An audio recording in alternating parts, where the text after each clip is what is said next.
Hey guys, this is Count LF with another episode of MOCTalks, and today I'm talking about the mutant Dermis turtles, or basically just an entire, I don't know, behind the scenes, I guess you could say, explanation of a lot of the stuff happening in the Turtle Search four-part series that I made on my channel earlier this year. I meant to make this shortly after the Tahu one, but I didn't get around to it. So let's just get to this now, shall we? All right, so the whole Dermis Turtle search series was actually something I wrote in 2018, and there was no real solid idea behind what it was going to be other than essentially just kind of a split apart Dermis Turtle, what the Dermis Turtle 3. It was always intended to be kind of a resolution to the Dermis Turtle as a bit on my channel, obviously started by the unfortunately horribly unfunny What the Dermis Turtle first episode made years ago with bad animation and an even worse script. And then attempted to be uh, taking the turtles and basically what the Dermis Turtle 2 ended up being my kind of farce of the concept of the Dermis Turtle, taking something that was introduced as a concept just to be used as basically like the backbone of the script, basically just the meat of the original video, and basically just ruin it. Basically have them all go extinct as a joke. It's pretty dark, pretty cynical, I guess you could say, but I it was something I thought was funny. And fun fact, actually, I tried getting my there was a voice actress I had for Golly at the time, and I'm now forgetting her name, but but she was not no longer available. I emailed her, and she passed up on continue to work because she was not doing freelance voice acting anymore. So I had to look to recast the role, and I found someone else who seemed like a good fit. And I showed her the script, and she did not appreciate the Dermis turtle abuse. So I had to keep looking. Thankfully, I have Carolyn Potts now, who does a great job. But anyway, yeah, this is literally just a still screen of these guys, and I haven't even gotten to them. All that to build up to the third one, which I wanted, as I said, it was a four-parter. Basically, just I wanted to make it like basically like a 13-minute thing, which is what it ended up being, split up, and and the narrative really, I don't know, it took a while initially because it had some green screening stuff that I wasn't motivated to do, and that's part of the reason why I ended up putting it all together in 2019. That, and I sent out the lines for the entire script in 2018, and it took a while to get all of those lines back. So I had everything basically together when I did film all of them, and that's why I was able to finish the whole series in a span of 2 months. So yeah, that's a lot of the basic structure of the series itself. Now, what's with these infected Termis turtles? What was the inspiration behind that?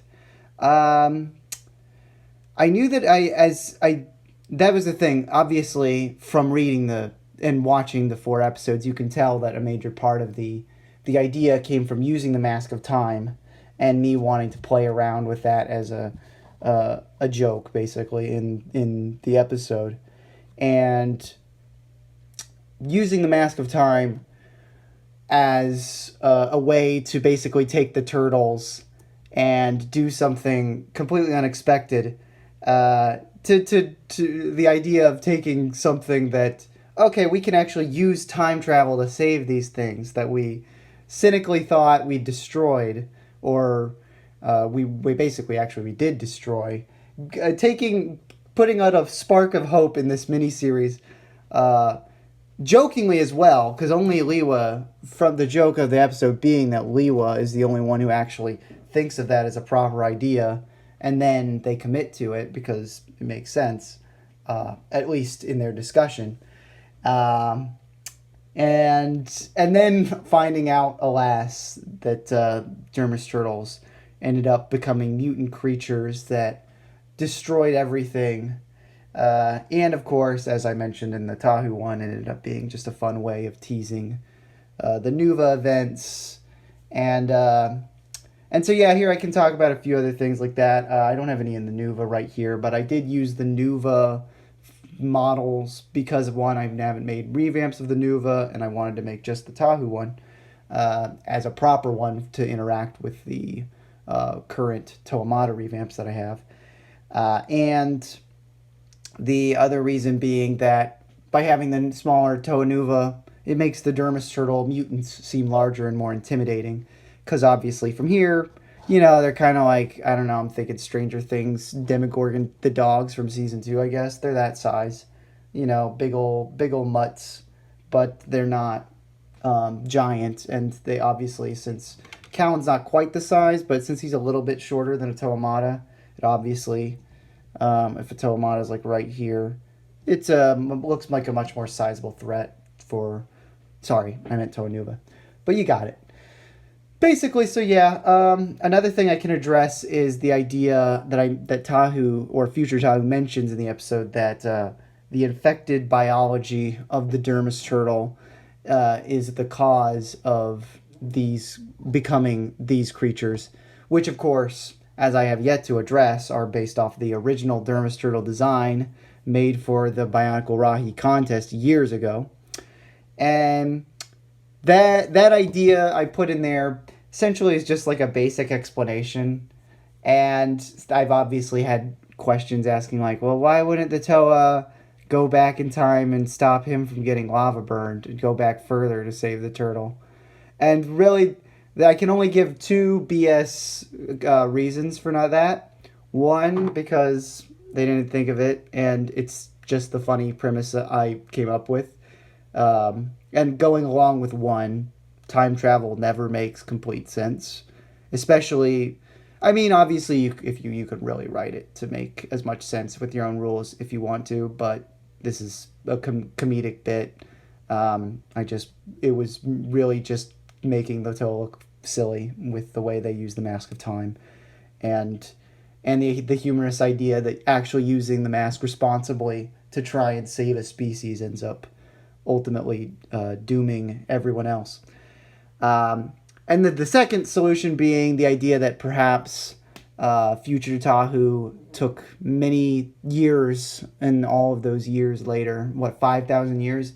He took many years speculating as to how the Dermis turtles evolved in such a way, and he could have been speculating that his burning of Dr. Invader was the cause of their infection, which technically he wouldn't have any evidence to suggest that. Perhaps it was always a part of the Dermis turtle's lifespan to become horrific, evolved creatures. And they just hadn't entered that cycle of evolution yet. Perhaps that was just the environment of Mata Nui, with all of Makuta's other Rahi, the Dermis turtle, as they repopulated, they eventually strengthened their forces and became the greatest threat to all life on Mata Nui. Honestly, you could do, as silly as the concept is, it's something you could explore if you wanted to. Makuta potentially seeing these creatures evolve and using his forces to taint them further. But alas, I did not address Makuta at all in that entire concept, which could have been humorous, but or at least an offhand comment. Regardless, that's basically all I have to say as far as these turtles are concerned. I did a lot of rambling here, and for that I apologize. And this is probably the main place where you will actually see all 6 of my Dermis turtle models together. I guess I can talk about how I intentionally only made 2. One, because they're bigger, so they're not as easy to create.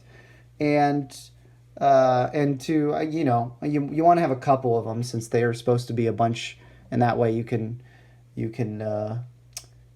just kind of copy and paste them in green screen, a bunch of them. But you can also get some shots like I did with just a couple of them attacking the Toa. So I wanted to have 2, and I got the 2.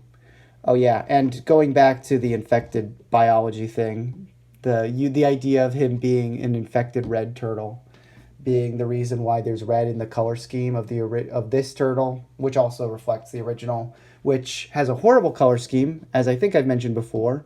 Why does he have tan legs and white feet that are not present basically anywhere else on the model? The guy years ago was not a very good builder, unfortunately, or he just did not have a very strong vision for a really good turtle mock.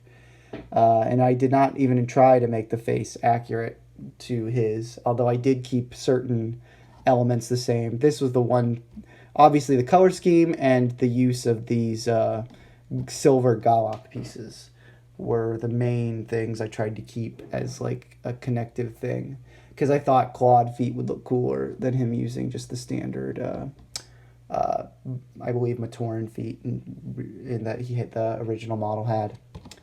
But yeah, so I made those two guys to use for the production, and they worked effectively. And honestly, they're not. I'm not crazy about these models, particularly as far as the mocks themselves go. They're not even. They weren't particularly hard to make.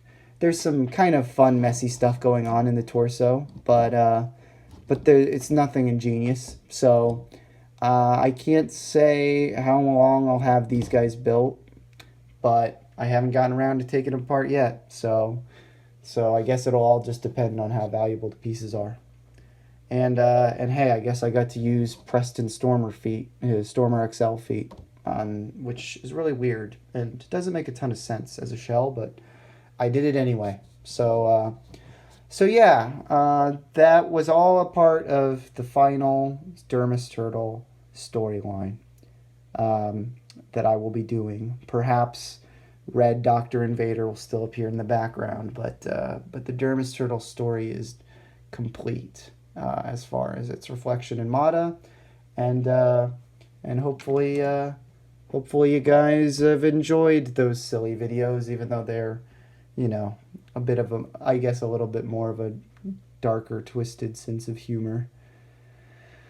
Anyway, I should probably not have filmed this at 12 o'clock at night, but I just cleared off my desk tonight a bit, and it looks a lot nicer, so it felt like a good time to take care of these guys, and now I don't have to have these guys sitting on my desk anymore either. So, sorry for all the rambling. I hope you've ultimately enjoyed and found this a fruitful experience. All 20 of you that watch this. Things have not been going great in my personal life, just in terms of like, I still haven't had a proper job in a few months, and that's been very frustrating for me. But, so yeah, just keep me in your thoughts, I guess, that I'll get over this and keep going with the channel, because there were times a couple years ago where I thought that I was just going to kind of drop the channel ultimately, or maybe transfer ownership to someone else. But honestly, the channel is one of my biggest outlets, or at least my wants for an outlet. And in recent months, I haven't done as much, and that sucks. I don't like not making videos. I love making videos for you guys. So I hope that God will provide me a more balanced position soon, and that way I can get on my feet again. So if you stuck around to hear all that, appreciate it, and just know that I love all you guys. So thanks for watching this stupid 13-minute video, 14 minutes. I'm going to go take a sleep. Good night, everybody. Peace.